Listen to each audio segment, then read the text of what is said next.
Listen closely, because what I'm about to say might go against everything you've ever been taught about good and evil, light and dark, angels and demons. If you're a chosen one, the spiritual battle you're experiencing isn't what you think it is. You're not being attacked because you're cursed. You're not being haunted because you're weak.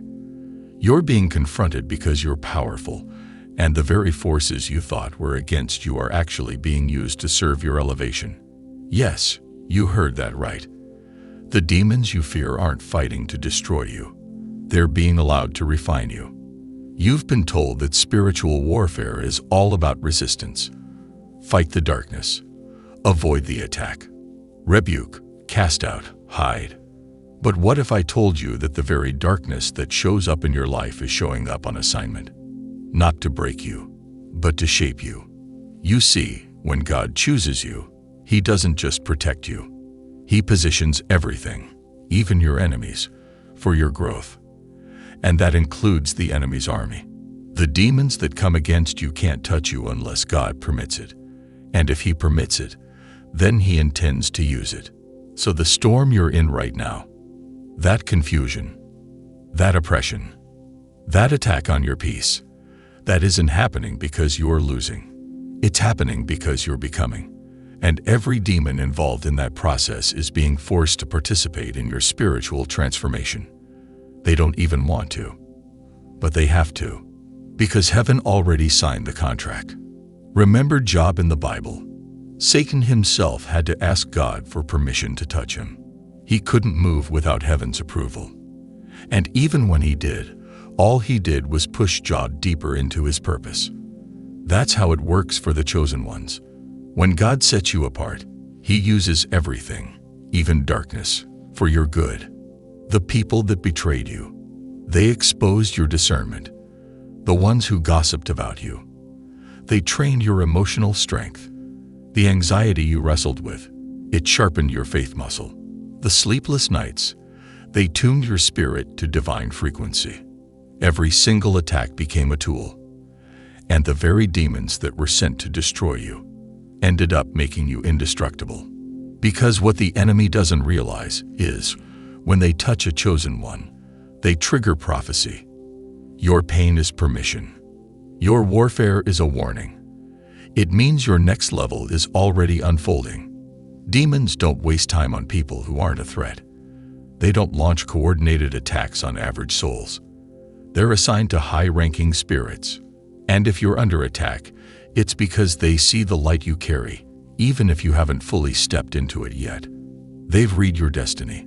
They see your potential. They know your voice carries weight. So they try to shut it down early, through trauma, shame, rejection, confusion. But here's what they can't touch: your purpose, your anointing, your divine seal.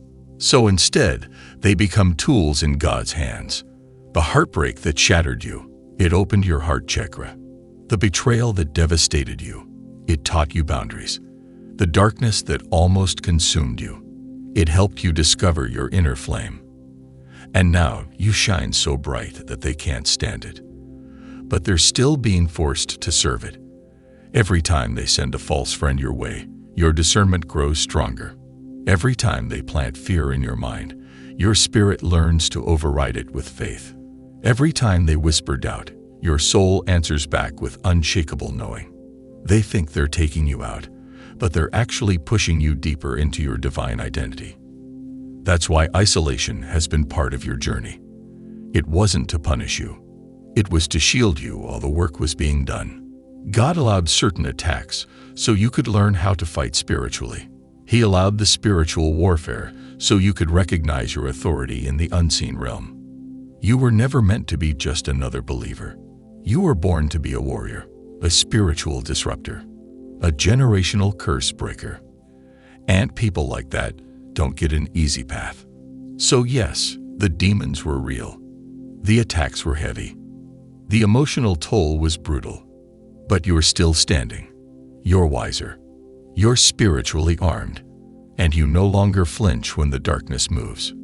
Because now, you understand it. The enemy has no power unless it's given. And when you're chosen, that power gets rerouted. What was meant to curse you ends up being your catalyst. So when the attacks come now, you don't cry out in fear. You smile and say, "Thank you. You just confirmed my next elevation." You're learning how to turn pain into prophecy, how to transmute energy, how to use spiritual resistance as fuel. And this is why most people won't understand you, because you don't just survive warfare. You grow in it. You don't run from demons. You study their patterns.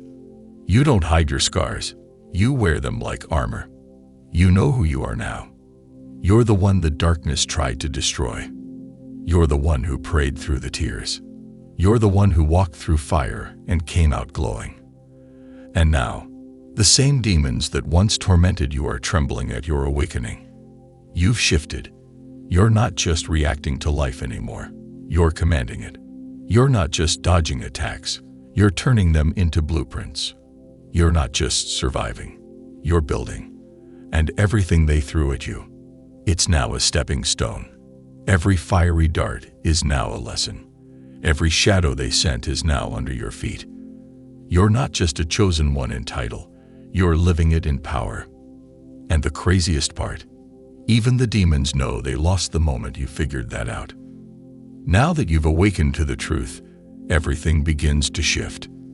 You no longer look at adversity the same way.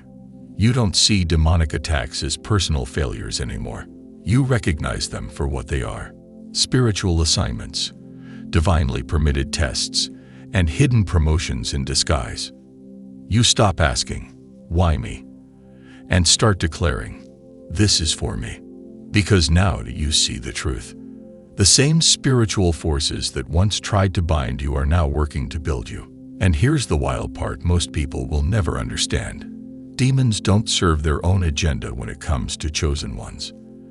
They end up pushing you right into God's plan. They become unwilling employees in your destiny. The more they try to delay you, the more focused you become. The more they try to discourage you, the more determined you rise. They set traps, and you walk through them wiser, sharper, more powerful than before. They tried to silence your voice, and all they did was sharpen your message. They tried to confuse your path, and all they did was deepen your clarity.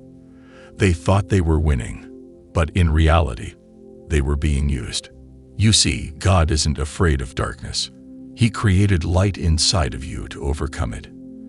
And sometimes, the only way to activate that light is to confront the shadows. So you had to face the spiritual warfare.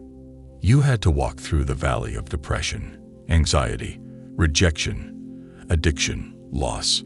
Because every time you walked through one of those valleys, you came out with more spiritual authority. Every tear gave you revelation. Every storm gave you power. Every battle gave you discernment. The demons came for your weakness, but they found your weapon. They underestimated your faith. They underestimated your anointing. And now, every time they try something new, they're met with someone who knows how to fight back in the spirit. You stopped reacting with fear. You started responding with authority. You no longer run from warfare. You discern it, command it, and use it to elevate. Because now you know that demons don't get the final word. They're not the authors of your story. They're just background noise in a divine script that's already written in your favor. Your life is unfolding according to a supernatural blueprint. A blueprint that includes trials, heartbreak, betrayal, and delay. But all of it is working together to shape you into a spiritual weapon the world cannot ignore. That's why isolation had to happen. God had to separate you from the crowd, not just to protect you, but to activate you. He had to take you through a spiritual boot camp where your soul was broken down and rebuilt, where your identity was stripped from ego and rooted in purpose, where you stopped living for approval and started living from alignment. And through all of that, God used demons to train you. They tested your patience so you could walk in divine timing. They attacked your self-worth so you could learn identity in God. They stirred up your insecurities so you could destroy every lie with truth. You went through hell and came back carrying keys. Keys to healing, keys to wisdom, Keys to spiritual authority. Now when people look at you, they see someone calm in chaos, firm in faith, and unshaken in storms. But they don't know what you fought in the unseen. They don't know what it took for you to stand this still, this strong, this grounded. And that's the point. Because chosen ones are not lauded by nature. They don't brag, they don't boast, they don't seek spotlight. They walk quietly, but they carry heavy spiritual weight. Their very presence disrupts demonic patterns. Their silence speaks louder than noise. Their energy exposes everything false in the room. That's why demons hate you. That's why you were targeted. Not because you're weak, but because you're dangerous. Dangerous to the kingdom of darkness. Dangerous to generational curses. Dangerous to spiritual bondage. You are a threat to everything that's fake, manipulative, and deceptive. And now that you know this, you'll never see warfare the same again.